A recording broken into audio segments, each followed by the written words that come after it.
Sports Office on location, hanging out with former Denver Broncos receiver Ed McCaffrey today. Ed in town doing some good work for the Housing Coalition. And first of all, just talk about that. You made time for this to come out, and I understand you do some of this type of work still in Denver. Yeah, this is a benefit for the Supportive Housing Coalition in New Mexico, and I worked with a group called the Colorado Coalition for the Homeless in Denver. I saw what great work they did trying to stomp out homelessness, and I was honored that they asked me to be here and didn't hesitate to come down and hopefully raise a little money for a good cause. Okay, well, you know, your playing days are done, 13 years in the league, but, you know, everybody always remember you as being a Denver Bronco.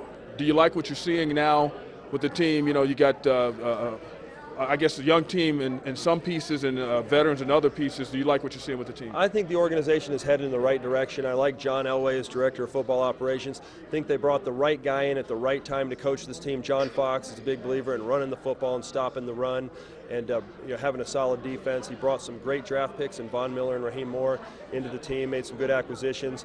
And we were a little nervous after week one, but a big win over the Bengals has us thinking that this team's headed in the right direction. What would be your advice to Kyle Orton? You know, he's there working hard. You know how much it takes to be in the league and to play in a game, and he's hearing Tim Tebow, put in Tebow. And yeah, it's a rough game, man. As long as he has the respect of his coaches and teammates, he can go out and just get the job done. He's been in this league a long time now. He's had some success. He knows what he's capable of doing. I think he's the right choice for the starting quarterback in Denver, but he's got a guy like Tim Tebow that's doing everything he can to get on the field. Wouldn't be a bad idea to have a Tebow package, maybe let Tim get in every once in a while. But as long as Kyle Orton is a good teammate and leader in that locker room, he'll be fine. Have you ever seen anything like that? I mean, Tebow has his own following. I mean, and I think it goes back to what you're talking about, like living your values and stuff like that. And I think because he does stuff like that, I think he's found favor. Do you agree with that? Well, you know, I like everything that Tim Tebow stands for. The guy is a hard worker. He says all the right things. He does all the right things. He's a natural born leader. He probably has been his whole life. Like everything about him. You know, it's a tough decision for a coach because they can love a guy to death, but they have to put the guy in that they think is going to help them win that football game. And right now they believe that guy is Kyle Orton. But I'm a Tebow fan. I root for him. I hope he can fix all the things they say he needs to work on as far as his throwing motion and picking up his reads. And I hope he has a lot of success in the NFL. Must be tough for him going through this right now, but I think he's got to be patient and keep working. And you being a receiver and talking about some of the things that you were able to do, work on your speed, wear the smaller pads and all those different types of things, that journey, what has that journey taught you, period, about life? You know, you got your 4 kids you're raising right now, and you had to go through that. I know it's a game, but you still learned a lot through that. Yeah, it took me like 7 or 8 years to really establish myself as a starter in the NFL, and there's a lot of guys like that. Sometimes you have to have patience and be persistent.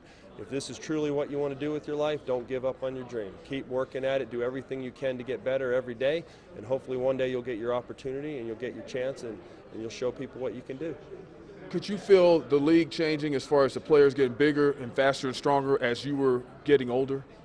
You know, the league goes in cycles. So when I was coming in the league, believe it or not, they were going towards the smaller, quicker, faster receiver.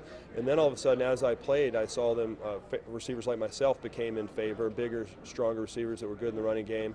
And now you got like a hybrid. So it changes all the time. The linemen seem like they're getting a little bit bigger.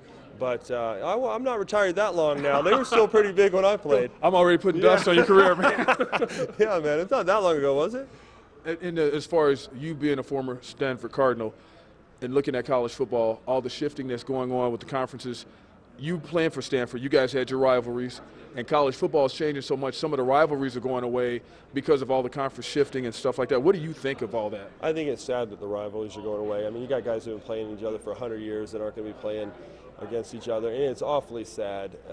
It's a big business, it's a big money business, it's a television contract business, and I get that, and that's the way that the NCAA football is going, but it is awfully sad when teams that have been playing each other for a long, long time, and grandparents and parents have grown up rooting at those games. It's just a shame they can't play each other. I hope they can find a way to keep some of the most precious rivalries intact. And it seems like anytime there's money or a love of it, it can ruin things, and I don't know if you agree with this, but I think it's exercising outside of wisdom to just look at profit, and break up some of these rivalries. Some of the fans might say, forget it, I'm not coming to the game, your money's gone anyway. Yeah, and you know, the fan has the right to vote with their dollar, and so that usually they will do what most fans want, and there will probably still be a lot of people paying to go watch those games regardless of what conference they're in, because they love those schools, so they want to see good football. You know, the Ivy League doesn't make a lot of money, but they do it right. They keep the Ivy League together. They don't play in bowl games. It's about the education, but let's face it, college sports for most schools is not just about the education. It's a big, big business, and it's making billions of dollars for a lot of people, and so you're going to see these types of changes.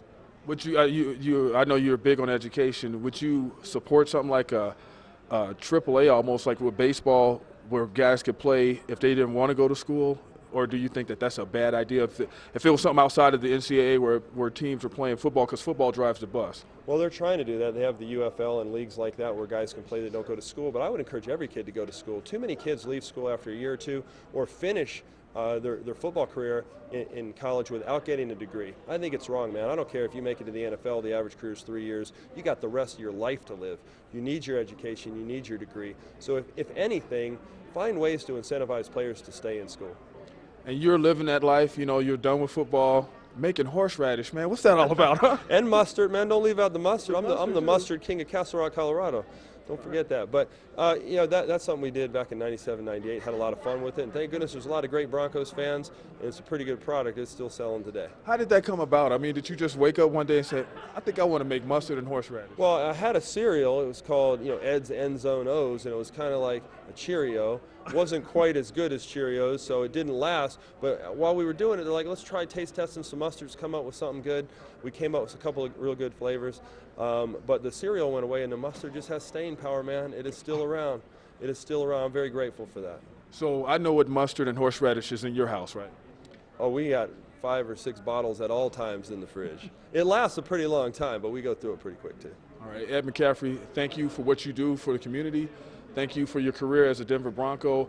I got to tell you, though, Chicago Bears fan, that's why I was born, Chicago, man. All the way here in Albuquerque? Yeah, Chicago's Bears fan? We ended up moving to New Mexico from Chicago, so. Yeah.